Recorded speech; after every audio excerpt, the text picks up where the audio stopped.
Bom, dito isso, vamos primeiro falar do índice Bovespa, né, que a gente vem aqui na uma, duas, três, quarta semana seguida de alta.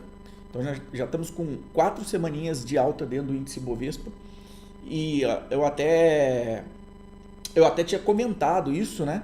Que eu tinha uma expectativa para essa semana. Eu falei semana passada, você pode pegar a super quarta da semana passada que vai estar lá.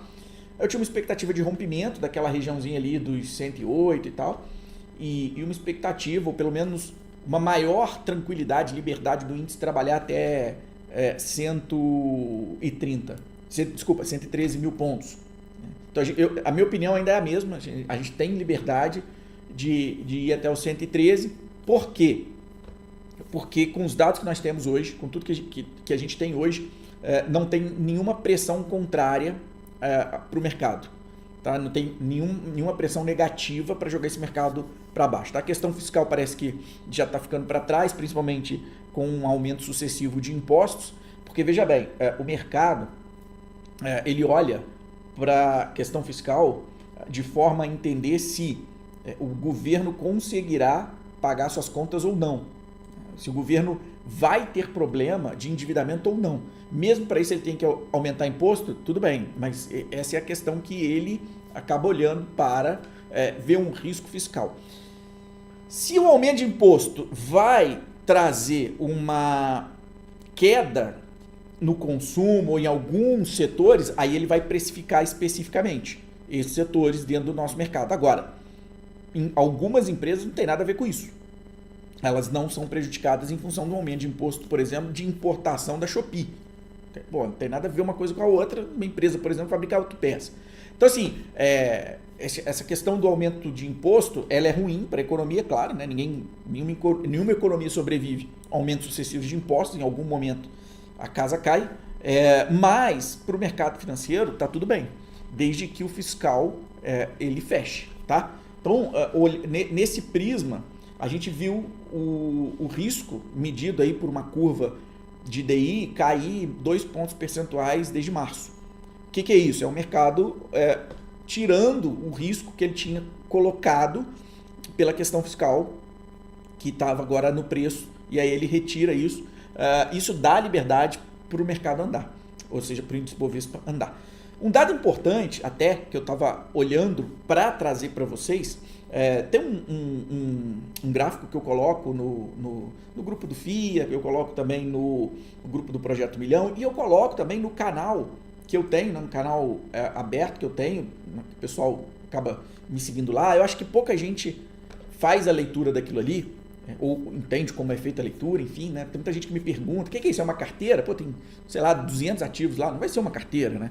Então, qual a importância daquilo ali? Aquilo ali te dá uma mensuração dos setores que estão avançando no ano, porque eu tenho ali fechamento, oscilação diária e uma oscilação anual. Então eu fiz questão de separar por setores e coloquei, quando tem o índice, eu coloquei o índice de cada setor. Então, só para dar uma passada de olho aqui para vocês. Por exemplo, não sei se você sabe, mas o índice imobiliário está subindo 18% esse ano. Campeã de alta, tirando BRPR que vai fechar capital, né? Então explodiu mais de 200%, você põe Cyrela, Iven, todas subindo mais de 20%. Essas duas aí, Cyrela e Iven, batendo quase 30%. Helbor também. E algumas outras subindo 20%, na casa dos 20%. O que é isso, pessoal? Ora, se eu tiro o risco, que eu comentei que o mercado tirou esse risco das taxas mais alongadas, os ativos mais arriscados que estão ali no real estate, eles tendem a performar mais, e a gente está vendo isso. 18% para o índice imobiliário no ano. Só em paralelo, o Ibovespa está 0,25 negativo. Ok? Então, se você pegar o setor de mineração, pode até olhar o IMAT, que não está aqui na minha frente, não tá até bom ter que colocar aqui o IMAT. Se você pegar, por exemplo, o setor de mineração, você vai pegar Gerdau, Vale, tudo caindo mais de 10%. Vale cai 20% quase no ano. Gerdau 11%. Então, quando você olha para isso aqui, por esse Sebave, que não pesa no índice, mas enfim, que é alumínio, cai 50%. Se você pegar celulose, Suzano cai 9%. A Klabin diferencial sobe, ok? Mas Suzano cai 9, que é celulose pura, né? Então, você pegar essas empresas, dá um retrato do que está pressionando o mercado para baixo. São empresas de um setor específico que acabam trazendo um índice ou segurando o índice. Por que você está falando isso, Gustavo? Porque com a queda do risco, muita gente poderia imaginar assim, não, mas por que o índice não sobe? Por que o Ibovespa não já está em 120, já que esse risco caiu? Porque na composição do índice, eu já falei isso aqui, eu tenho um peso maior, né, principalmente de commodities metálicas, exportadoras. Essas empresas têm um peso relevante dentro do índice, então elas acabam segurando o índice. Eu tenho financials também como um peso interessante e está subindo. No ano, o índice financeiro, deixa eu voltar aqui, acabei tirando, deixa eu abrir novamente e voltar. O índice financeiro sobe 9%. Aí o destaque fica para Banco do Brasil com 27%, Banrisul com 20%, Itubi está na casa dos 10%, Bradesco na casa dos 7%. Então, assim, esse índice ele é interessante porque ele também tem um peso relevante dentro do índice Bovespa. E esse peso relevante no índice Bovespa, de certa forma, contribui até para esse avanço. Porém, é um avanço que ele é seguro pelo IMAT, ou pelos materiais básicos, ou pelas commodities, né? A Wanda comprou Vale a 92 e está sangrando.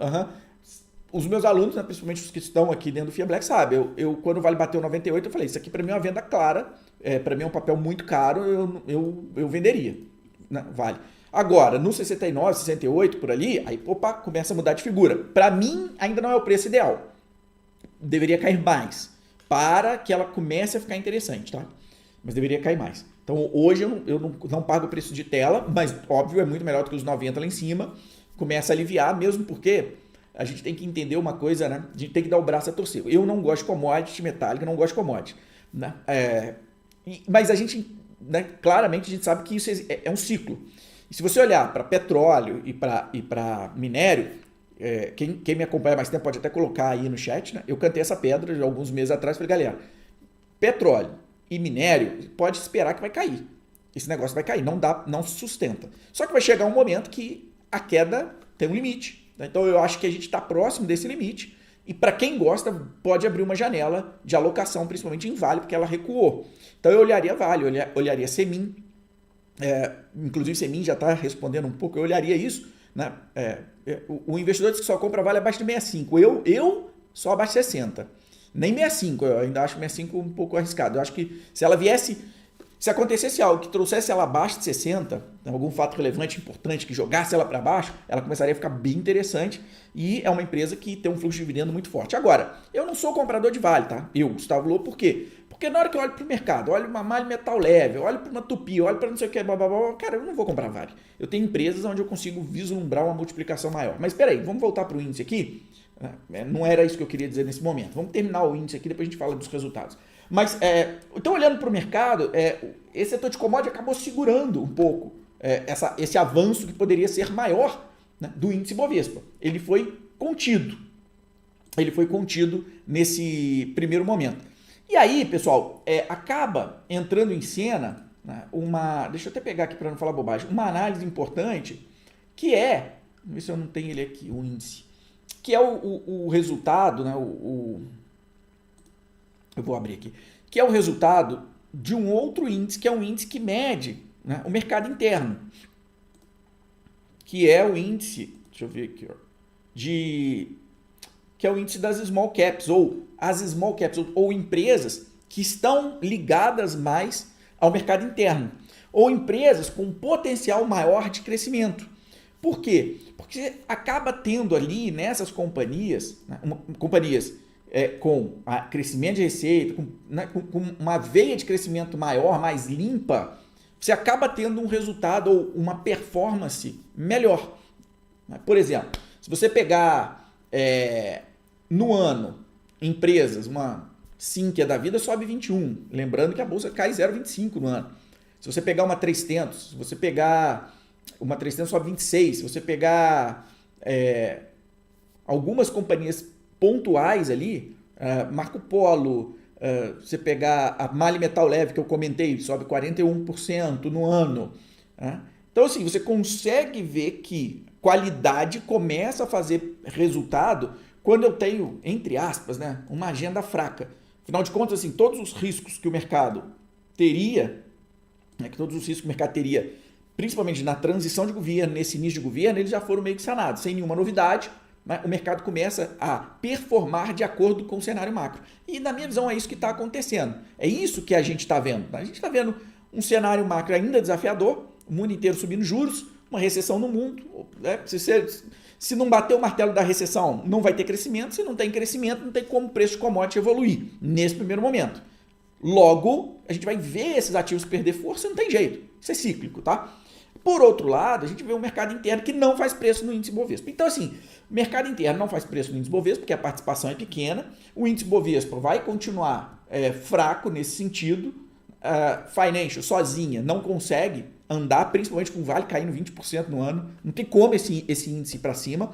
Agora, eu gosto desse cenário. Para mim é perfeito. Eu já falei isso antes. Que ele fique lateral, né, sem grandes sustos. Porque se assustou, né, subiu o risco, aí, meu irmão, o small cap vai apanhar. Para investir em small cap, para multiplicar capital, você tem que aprender a apanhar. Tem que ser criança travessa na década de 40. A chibata come e você tem que segurar o tranco e deixa arder. Ok?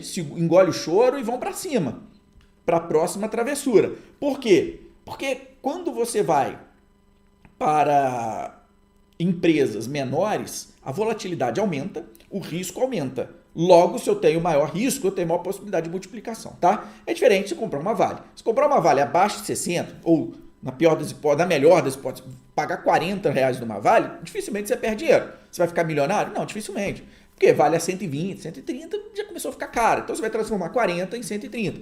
Aí eu vendo, espero cair 40. Ok, beleza, tá? Mas quando que vai cair? Será que vai? Não vai? Pode ficar parado em 100, muito tempo. E o que a gente está vendo agora aqui nesse mercado, nesse índice Bovespa, é essa lateralização. Agora, para a gente fechar o índice Bovespa, tem alguns assuntos ainda para tratar.